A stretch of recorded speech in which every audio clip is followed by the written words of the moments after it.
প্রিয় দর্শক, the great ওয়াল শোতে স্বাগত জানাচ্ছি।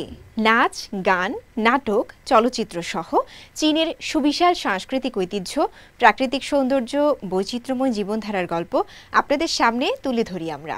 বরাবরের মতো আপনাদের সঙ্গে আছি আমি রাউজে জাবিদ ঐশী।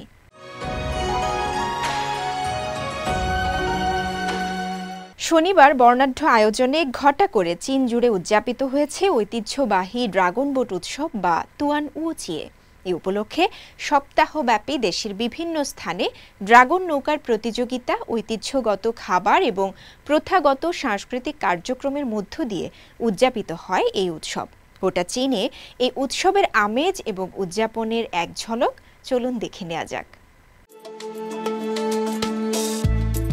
ড্রাগন বোট ফেস্টিভ্যাল, যা চীনা ভাষায় তুয়ান উচিয়ে নামে পরিচিত, এটি চীনা চান্দ্র ক্যালেন্ডারের পঞ্চম মাসের পঞ্চম দিনে প্রাচীন চীনা দেশপ্রেমিক কবি ছু ইউয়ানের স্মরণে উদযাপিত হয়।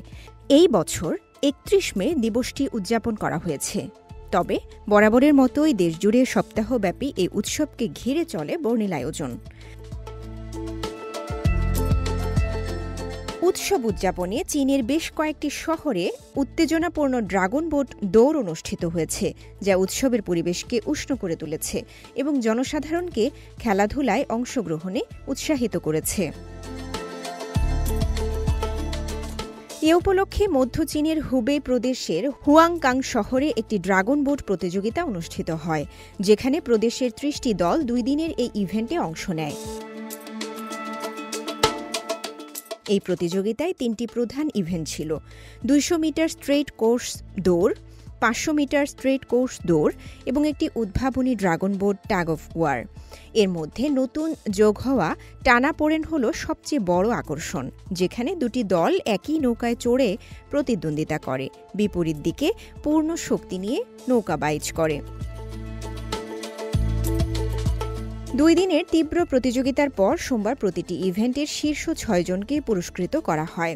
এদিকে পূর্ব চীনের চিয়াংসি প্রদেশের ইছুয়ান শহরে আরেকটি নৌকাবাইচ প্রতিযোগিতা অনুষ্ঠিত হয়, যেখানে মোট ৪৩২ জন প্রতিযোগী নিয়ে ১৮টি ড্রাগন বোট দল অংশগ্রহণ করে।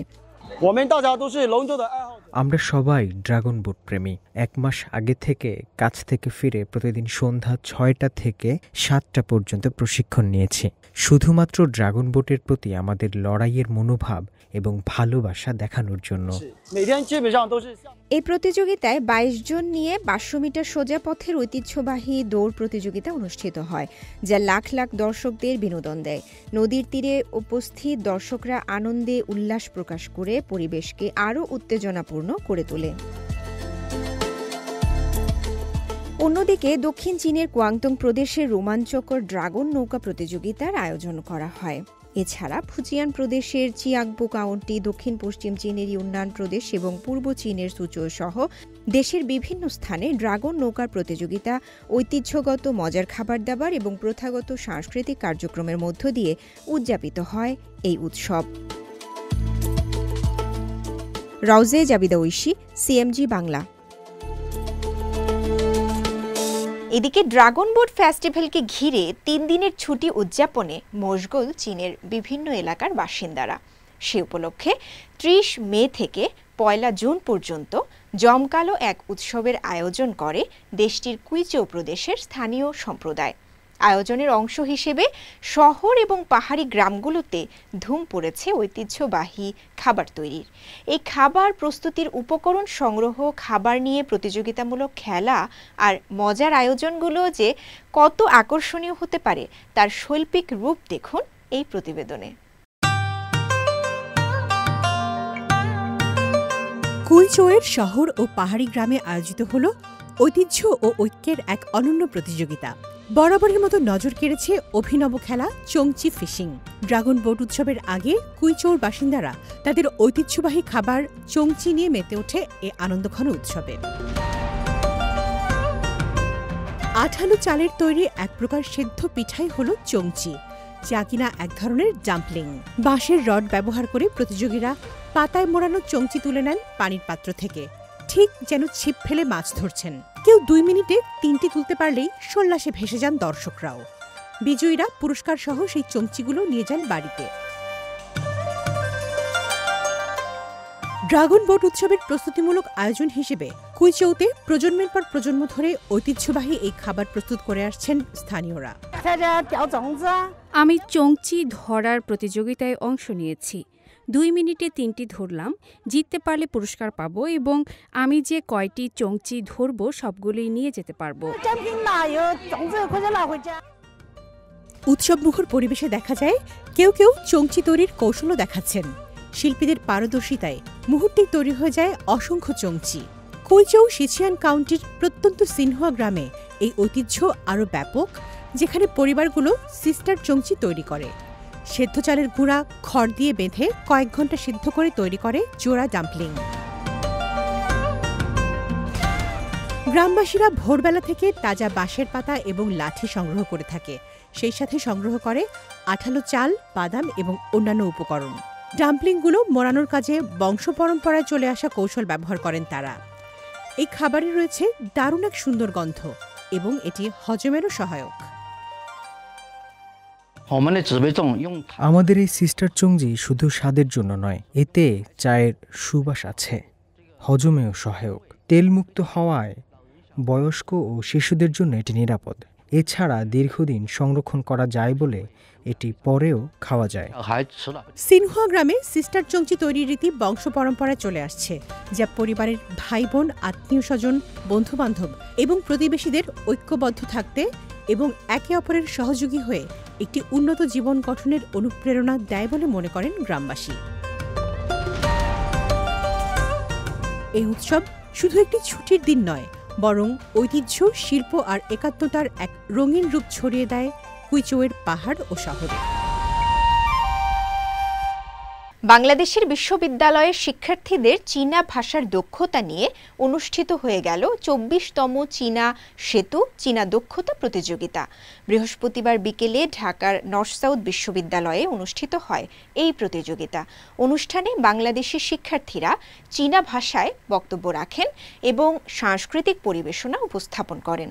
কঠোর প্রতিযোগিতা ও বাছাই প্রক্রিয়া শেষে বিজয়ীদের নাম ঘোষণা করা হয়।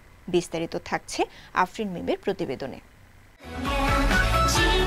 জমকালো আয়োজনে বাংলাদেশে অনুষ্ঠিত হয়ে গেল আন্তর্জাতিক বিশ্ববিদ্যালয়ের শিক্ষার্থীদের 24তম চীনা সেতু চীনা ভাষা দক্ষতা প্রতিযোগিতা।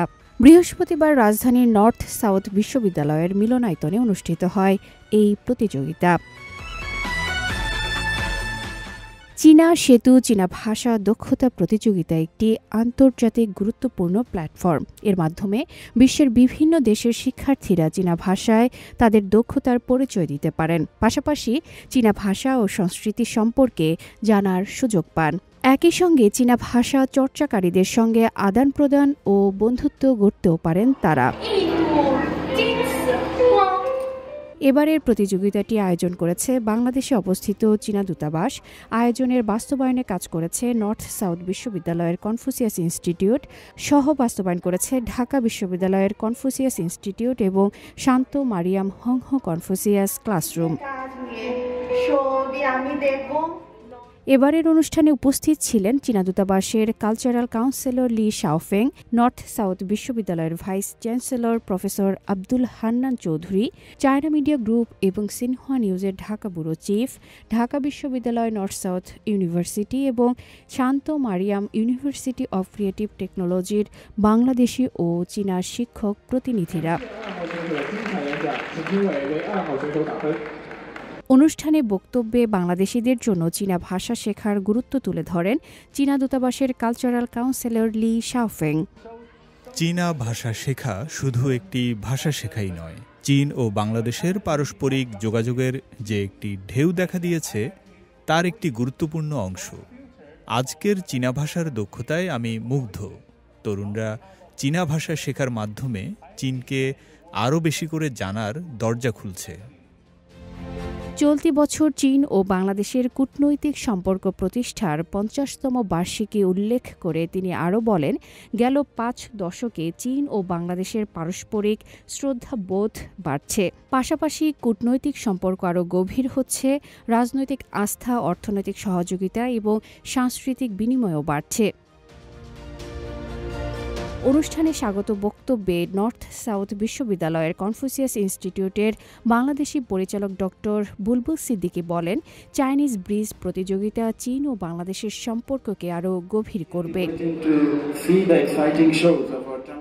দিনের শুরুতে প্রতিদ্বন্দ্বিতামূলক এই প্রতিযোগিতায় 1 জন শিরোপা, 2 জন রানার্স আপ ও 3 জন তৃতীয় পুরস্কার অর্জন করেন। এছাড়া আরও 4 জনকে এক্সিলেন্স পুরস্কার দেওয়া হয়েছে। বাংলাদেশ ধাপের চ্যাম্পিয়ন পরবর্তীতে আন্তর্জাতিক ট্রফির জন্য চীনে যাবে এবং আন্তর্জাতিক চীনা ভাষা শিক্ষক বৃত্তি প্রকল্পে অংশগ্রহণের সুযোগ লাভ করবেন। প্রতি বছর চীনের শিক্ষা মন্ত্রণালয়ের চীনা ও বিদেশি ভাষা বিনিময় সহযোগিতা কেন্দ্র আয়োজন করে এই প্রতিযোগিতার। 2002 সালে এই প্রতিযোগিতার প্রথম আসর অনুষ্ঠিত হয়। 23 বছরের দীর্ঘ যাত্রায় সেতুটি বিশ্বের 160টিরও বেশি দেশ ও অঞ্চলের মধ্যে একটি শক্তিশালী সংযোগ স্থাপন করেছে। আফরিন মিম, সিএমজি বাংলা।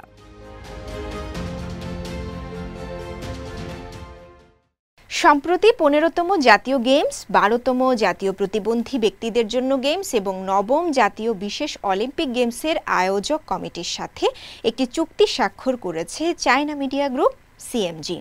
এদিকে পর্যটন খাতে উচ্চমানের উন্নয়নের লক্ষ্যে উত্তর পশ্চিম চীনের সিনচিয়াং উইগুর স্বায়ত্তশাসিত অঞ্চলের আকসু প্রিফেকচারের খুছা শহরে সিনচিয়াং পর্যটন উন্নয়ন সম্মেলন 2025 অনুষ্ঠিত হয়েছে।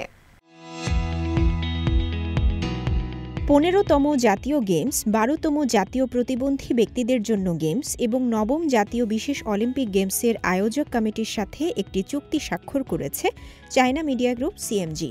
গেল সপ্তাহে দক্ষিণ চীনের কুয়াংতুং প্রদেশের কুয়াংচৌতে এই চুক্তি স্বাক্ষরিত হয়। 15তম জাতীয় গেমস অনুষ্ঠিত হবে 9 থেকে 21 নভেম্বর পর্যন্ত। কুয়াংতুং, হংকং, ম্যাকাও, গ্রেটার বে এরিয়াতে সমন্বিত উন্নয়নকে আরও গভীর করার পদক্ষেপ হিসেবে ইতিহাসে প্রথমবারের মতো কুয়াংতুং, হংকং এবং ম্যাকাও যৌথভাবে এই আয়োজন করতে যাচ্ছে। গেমসের প্রধান সম্প্রচারক হিসেবে সিএমজি ইভেন্টটি কভার করতে 4K এবং 8K আলট্রা হাই ডেফিনেশন প্রযুক্তি স্থাপনের প্রতিশ্রুতি দিয়েছে। জাতীয় গেমসে 34টি খেলাধুলা এবং 23টি বৃহৎ স্কেল অপেশাদার ক্রীড়া কার্যক্রম থাকবে। বেশিরভাগ ইভেন্ট কুয়াংতুংয়ে অনুষ্ঠিত হওয়ার কথা রয়েছে, যেখানে প্রতিবেশী হংকং পুরুষদের বাস্কেটবল, ট্র্যাক সাইক্লিং এবং ফেন্সিং সহ 8টি প্রধান ইভেন্ট আয়োজন করবে। আর ম্যাকাও টেবিল টেনিস এবং নারীদের ভলিবল সহ 4টি ইভেন্টের আয়োজন করবে। প্রতি 4 বছর অন্তর অনুষ্ঠিত জাতীয় গেমস চীনের সর্বোচ্চ স্তরের এবং বৃহত্তম জাতীয় বহুমুখী ক্রীড়া ইভেন্ট।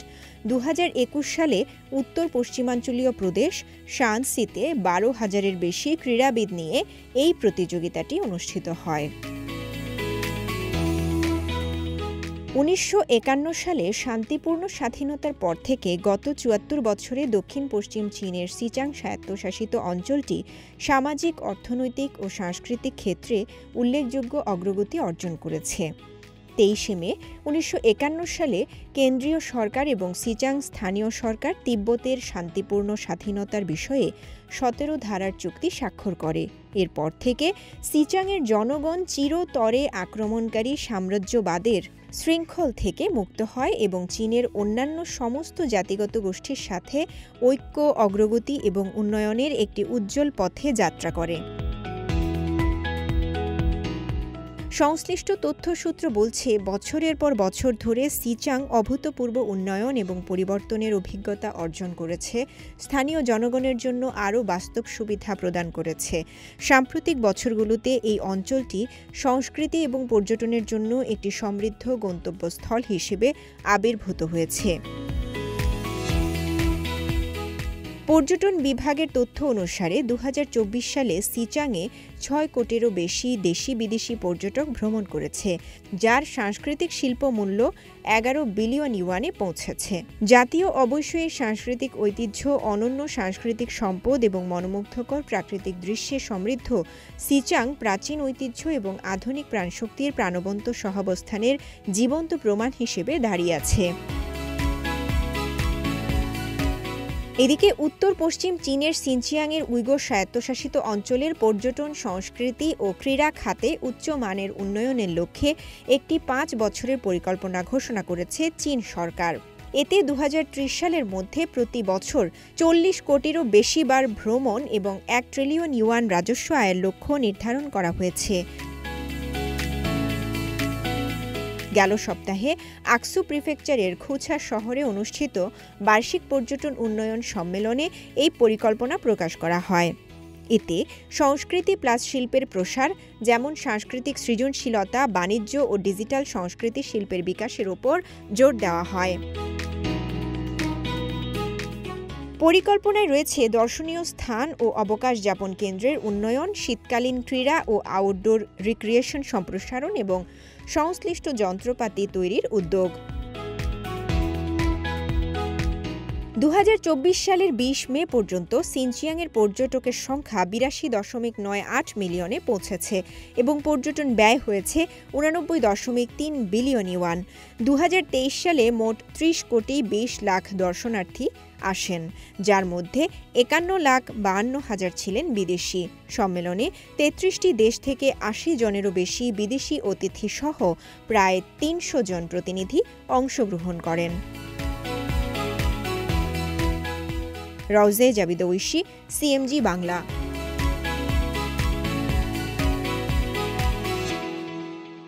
দর্শক, দ্য গ্রেট ওয়াল শো আজ এ পর্যন্তই। আমাদের অনুষ্ঠানটি টেলিভিশনের পাশাপাশি সোশ্যাল মিডিয়ার মাধ্যমে দেখতে www.facebook.com/cmg বাংলা এবং ইউটিউব চ্যানেল সিএমজি বাংলাতে ভিজিট করতে পারেন। পরবর্তী পর্বে নতুন কোনো আয়োজন নিয়ে দেখা হবে আপনাদের সঙ্গে। সে পর্যন্ত সবাই ভালো থাকুন, সুস্থ থাকুন। চাইচিয়েন।